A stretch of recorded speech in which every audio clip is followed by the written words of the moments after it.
The Bohr-Rutherford diagram.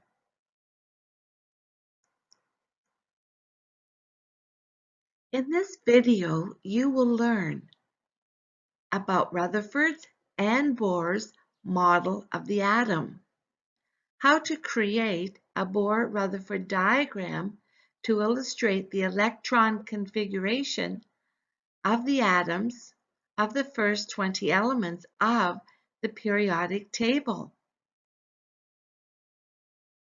Ernest Rutherford's atom. Ernest Rutherford performed many experiments to learn about the atom. He concluded that the atom was made up of a central positive nucleus surrounded by negative orbiting electrons.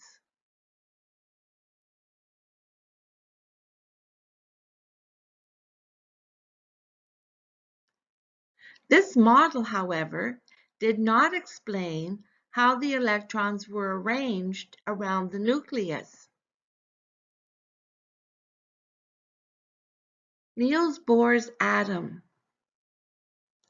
Niels Bohr took Rutherford's nucleus and modified it to explain the arrangement of electrons. In a neutral atom, the number of electrons is equal to the number of protons. The electrons are arranged in what we call orbits that move around the nucleus.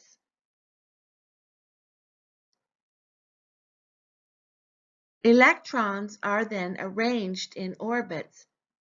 We're just showing this as an illustration. This isn't exactly what happens, by the way. Each orbit can only contain a certain number of electrons.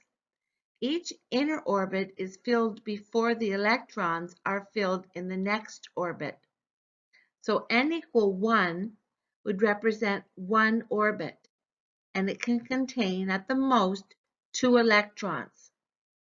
N equal 2 is a second orbit, and if you count, it can contain 8 electrons.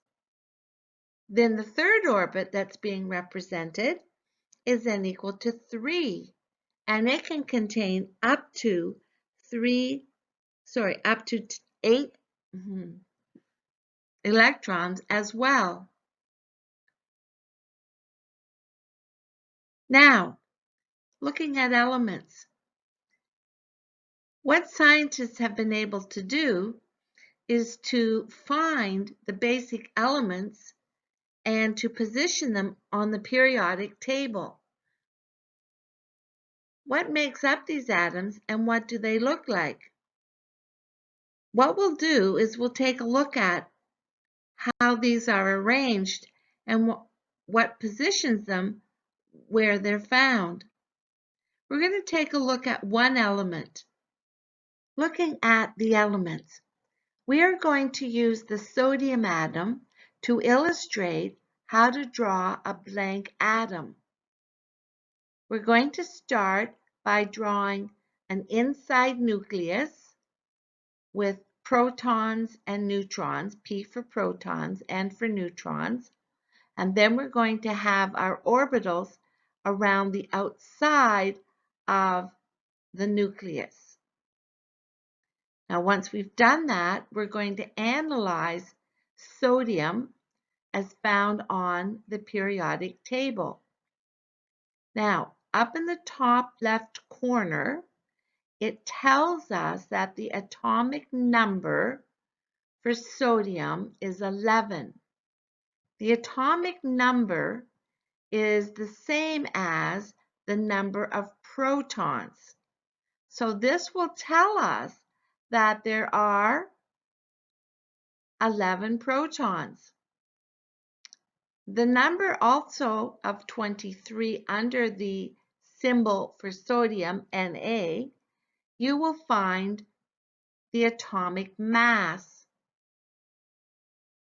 The number of protons and the number of neutrons equals the atomic mass. So if we have 11 as the atomic number How many protons are in the nucleus? 11. And if we know that the number of protons and the number of neutrons is equal to the atomic mass of 23, how many neutrons do we have? 23 minus 11, which is 12. How many electrons would be found in the orbits around the nucleus? Since the number of electrons equals the number of protons, there are 11 electrons.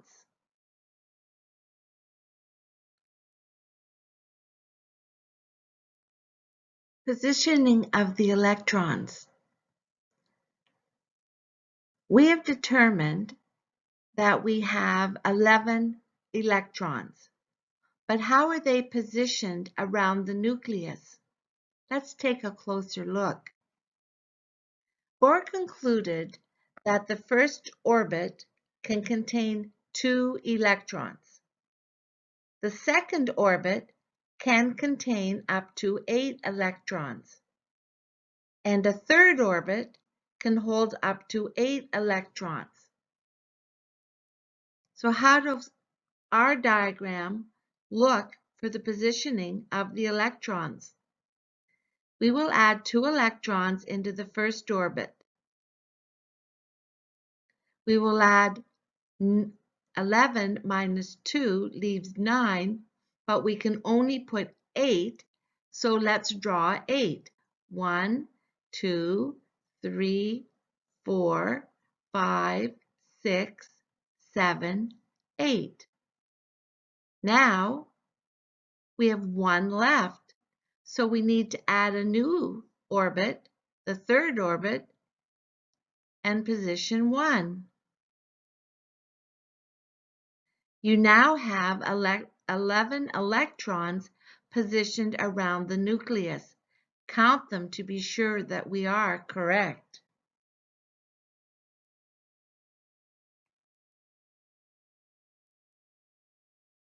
Now let's focus on the nucleus. Neutrons are located in the nucleus. They hold no electrical charge. They are neither positive nor negative, but are called neutral. Protons are also located in the nucleus. They hold a +1 charge, so they are positively charged. So what is the charge of the nucleus of this sodium atom? If you said +11, you are correct. There are 11 protons, each with a +1 charge.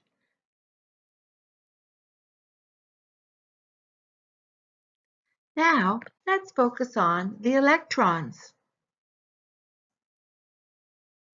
Electrons are located around the outside of the nucleus. They travel in orbits. Each electron holds a -1 charge, so they are negatively charged. There are 11 electrons in the sodium atom.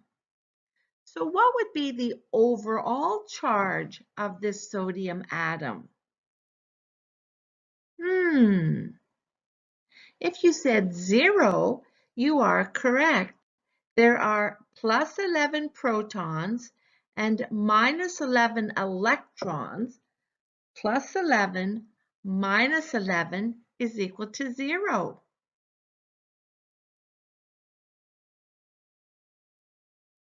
Now you're on your way to becoming a chemist.